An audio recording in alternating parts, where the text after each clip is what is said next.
Hey guys, a Meghan Trainor video came on my feed earlier tonight. Now, I'm not really a fan. I'm not a fan. I just don't really care. And so I'm also a human design and astrology reader, and I was like, wait, I've never seen her birth chart. So I pulled it up, and look at this. She has Saturn at home in Aquarius on her ascendant, exact by degree. What she goes through is like generational. She like is the she's having like the experience of her generation. I feel like I'm lacking the words on this really bad. Whenever we have like Saturn in Aquarius, it rebels. It rebels against something, right? And think about all about that base. It literally was rebelling against like the patriarchal standards of beauty at the time. It was like kicking off this like feminist loving your body energy. And yeah, she has like this Capricorn stellium, and I feel like there's a part of her that really wants to conform and knows that like it's better when I conform, things work better. But ultimately, no. Like what is best for her is when she rejects the like conforming. She also has Pluto squaring this placement as well. Exactly. Exact by degree, like what? So it only magnifies this and makes it even more important for her to reject things at a higher frequency. Like she has to make choices on a day-to-day that's like no.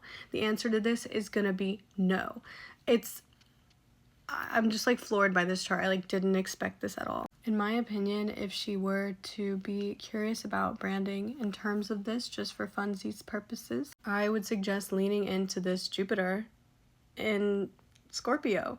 I'm using whole signs, so this sits in her 10th house, okay? People want to know how she overcomes shit, especially because, you know, whole sign, it squares her rising anyways, but she's already overcoming things for her generation. She's working through generational shit. And with the burden of like dealing with this generational like pressure, it's like people really want to learn from her. Like her MC is like ruled by Jupiter, right? People want to watch her and learn from her, whether it's because she made a mistake or it's because she's succeeding. People want to learn from her. I genuinely think that because we have Scorpio here, Scorpio, Pluto, it's all about like magnetizing authenticity. Pluto is death and rebirth. You can't hide from something terrible. You have to show up and be your true self in that moment, because you're just like, bitch, I'm on death's door. I don't have any other choice but to just live my truth. And I think the more messy she were to get, the more authentically real she were to get, I think people would actually very much respect that. Everything in her chart ends up leading back to this Saturn placement, using traditional astrology, of course. So really it's just the way that she navigates, the way that she overcomes. As you want to think of Saturn as like the things that you are working towards, the systems in place. But when Saturn's in Aquarius, it's the systems that we need to rebuild, the things that we must reject and hold to that. It almost feels stubborn. And it's also very fixated on being like very solid in the messaging of like, this is a no and here's why, and I will stand on that. So I think like all about that base, like digging her heels in and not changing who she was and instead writing an anthem about it was kind of the point. And I think that is something that she should be working towards again, instead of trying to put things out maybe quickly. I think working towards understanding who she is and what she has overcome in the recent years or something. I think leaning away from being perfect and leaning into being true will really help people connect to her. I pulled up her human design chart too. She has a lot of energy, and she does have emotional solar plexus ruler, manifesting generator, just like Meg the Stallion. This is crazy. Oh my god, and she's a 3-5. Okay, so there you go. She's a 3-5. People want to see her fail and then succeed in the end. There's like she has like a hero story, like an underdog story working for her, but I think more recently the underdog story hasn't been working for her because I don't think she's sharing enough of her mess. Like people really, with a third line, people want to learn from your failures, and they also want to cheer you on as you succeed. Whatever she's got going right now, wherever she's at, like emotionally, mentally, whatever, I think leaning into like if something hasn't felt good for a while, why? and let me put it down and then see what happens, because that emotional solar plexus speaks over time, and it speaks in how you feel. If the environment isn't right, if you're not feeling great that day, like listen to that. Don't do the thing. Like when it comes to making decisions, like how she feels emotionally matters. And I don't know exactly what's going on with her career, and you know, who am I? But I genuinely want the same thing I want for anyone, is to figure it out. I think right now with Saturn coming close to her moon, there's just so much pressure from her, for her, towards her.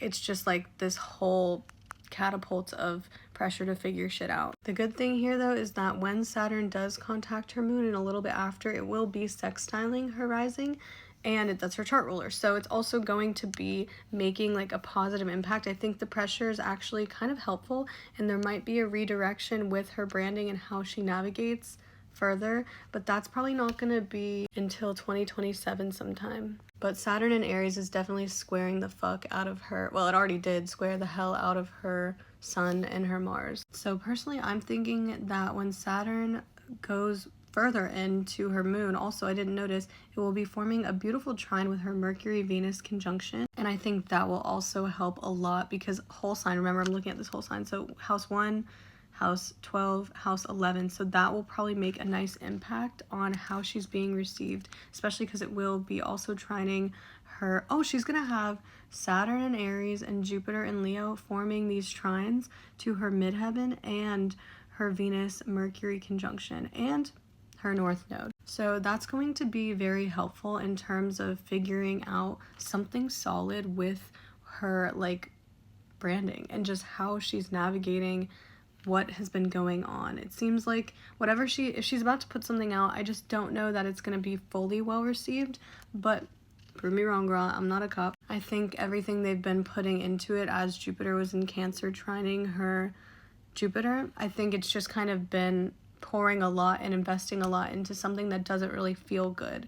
And I think that once the square occurs, she's going to figure out what feels good and move closer to that, because again, it will be trining her moon and her midheaven. So it's going to be nicely opposing her rising. And I think because she has a day chart, like when Jupiter opposes her Saturn, typically Jupiter touching your Saturn is actually not that fun of a transit, because it's like more responsibility is being handed to you. But I think that the responsibility she'll be handed is like getting a lot of support from other people around her with the decisions that she's making or the changes she wants to navigate. Maybe some really good partnerships, or even just having a better team, or coming up with like having like new collaborative partners, maybe even with her music or her career as a whole.